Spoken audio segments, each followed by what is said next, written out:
What's up, everybody? It's Chris with Lone Wolf DIY. Look at this floor, man. Isn't it gorgeous? I am so happy with the results, and I can't wait to show you guys how I did it. I also finally got around to hooking up our G4 Pro camera in the carport. I also made my own Cat 6 cables. I'm going to show you guys how to do that using your pass-through RJ45s and a really easy crimper that crimps and cuts the wires at the exact same time. And we also took that road trip down to Tombstone. I walked through the streets. I tried to get some cool film for you guys. I went into some of the saloons. I had a drink. I got this nice sweater when I was down there, and I stopped off at the historic bird cage. So I can't wait to take you guys along for the ride. Stick around and check this out.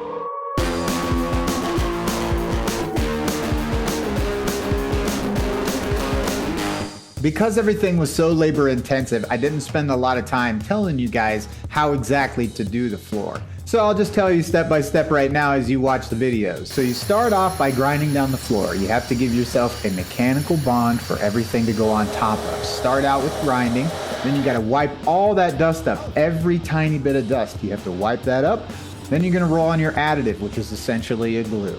That's what all of your top coats, scratch coats, everything is going to adhere to. Then what you do is you roll on your scratch coat. In this case, this is gonna act as our grout lines underneath, so we don't have to individually color them. Once that's done, you gotta block sand it and make sure all the little boogers and everything are picked up off of there. Clean up that dust, and then you're gonna roll on another layer of your additive or glue. Once that's done, you can start taping off all your lines in whatever design you want.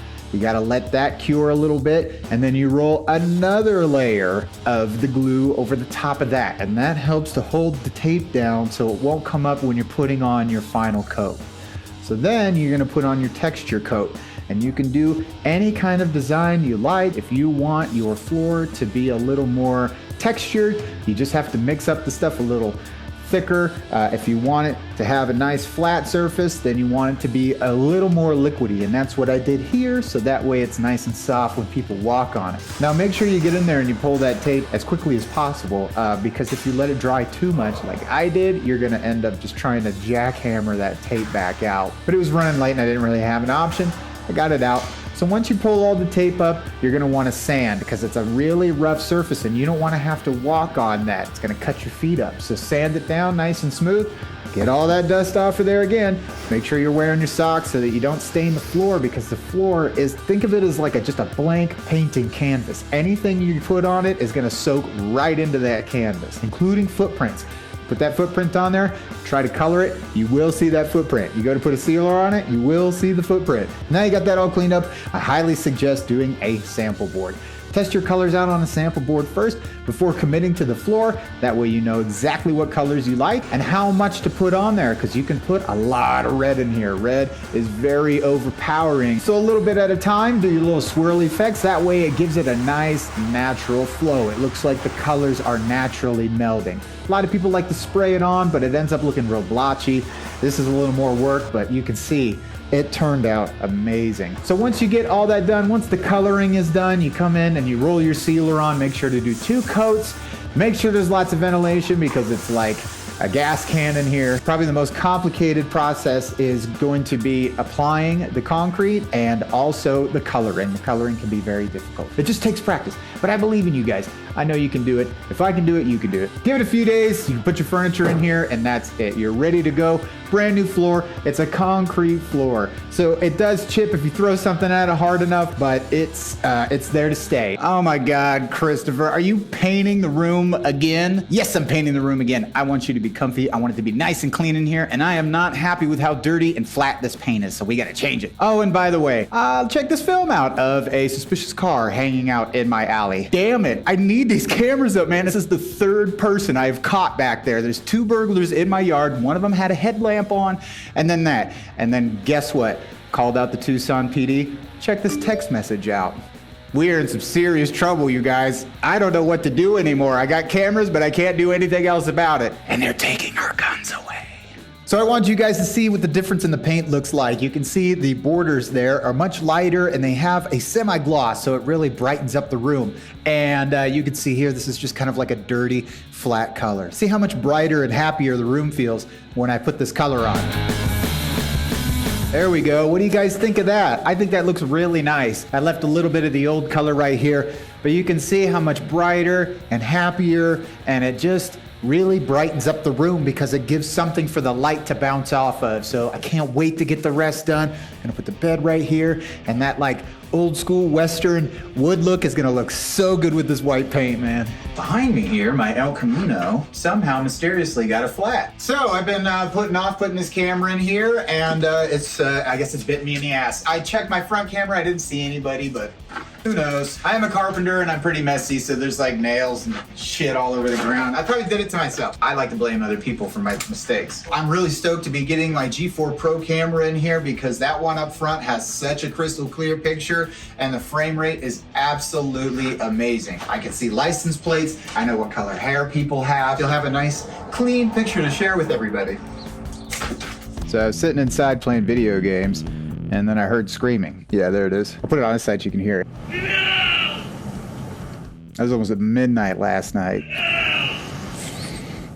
Glad I had my camera. Sounded like it was in my front yard. I even heard footsteps. All that audio is coming off of this camera from down the street. Creepy, man. So here we go. We have our Cat 6, and we are gonna put this little deal through our cutter thing. Squeeze that down, give it a couple little twists, and then that just pulls right off. Now we need to get to that little insulator in the center. It has something to do with the wires not interfering with each other. Okay, so that we have two different diagrams on there, and we're gonna do this one now. This is why you test all the stuff out before you get too far ahead of yourself. I have to keep climbing through the attic.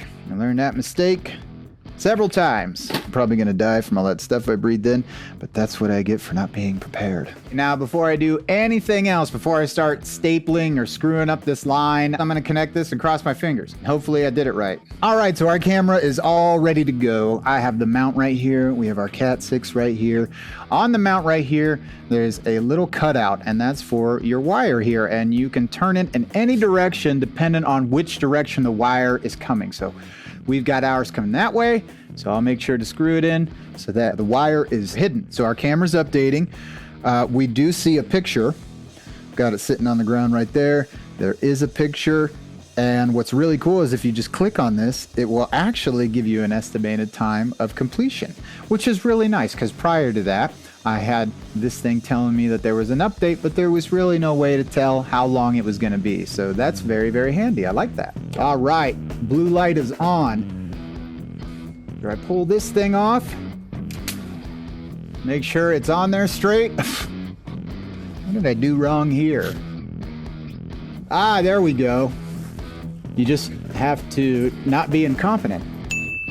All right, let's check this out. I'm gonna line this up. I like that. How's that look, guys? Is that straight? All right.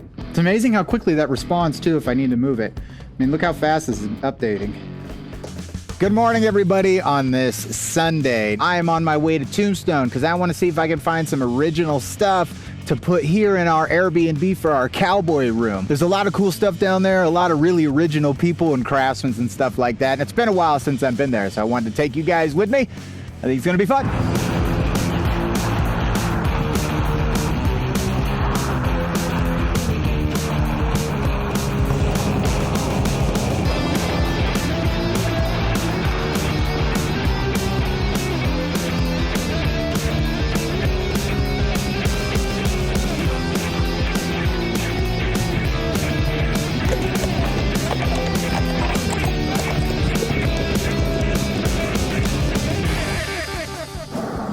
Found these glasses in the parking lot.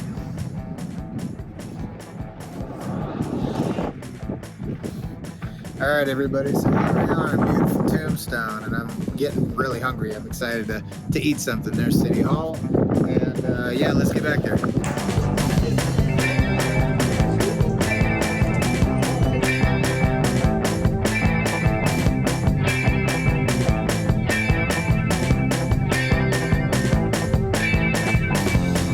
All right, so here we are outside the Birdcage Theater. I was too cheap to take the tour. I spent all my money on beer. I'm in Tombstone, everybody. Come on, I had to hit up the saloons. Anyway, what do you guys think? What do you think of this poster? I love the colors. I think it's great. I love the colors. I think it's great. I think our guests are really gonna love that. This is a cool place to be. I'm gonna head down to the Ace Bar again and have a drink and watch football. Well, that concludes our Tombstone drive, everybody. I hope you had a nice time. I know I did. It's mostly touristy crap, but it's still fun to check it out. It's a historical area. You got Boot Hill that's pretty much untouched with some funny grave markers. You've got Bird Cage that's been untouched. That's where I got this cool thing, right at the Bird Cage. Good times. All right, guys. Okay, well, I'm ready to get out of here. I bet you guys are too.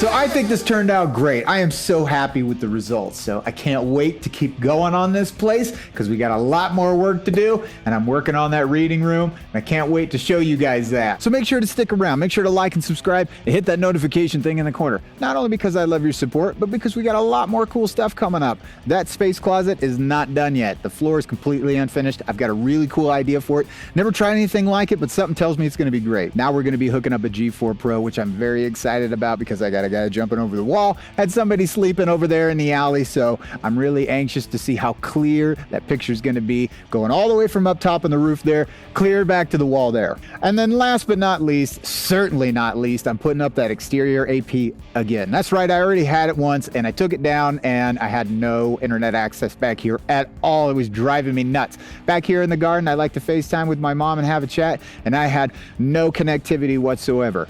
However, my mom loves to blame me for all the glitches and glips and blips and whatever when we're trying to chat. Well, guess what, Mom? When I get that exterior AP up here, we're gonna have a speed test off. You can do a speed test out there in the forest in your house, and I'm gonna do one in the backyard with my exterior AP, and we're gonna truly see whose connection is the worst. Well, that's it for today. Thanks so much for joining me. I had a lot of fun. Cowboy room turned out great. The camera up there in the carport was definitely needed, and it really wasn't that hard doing the Cat 6 cables. We still have that road trip going to Oregon, and we're gonna be building that tiny house, and I don't wanna do it by myself. I wanna take you guys along for the ride. So thanks again, everybody, for checking out the channel, and have a nice day.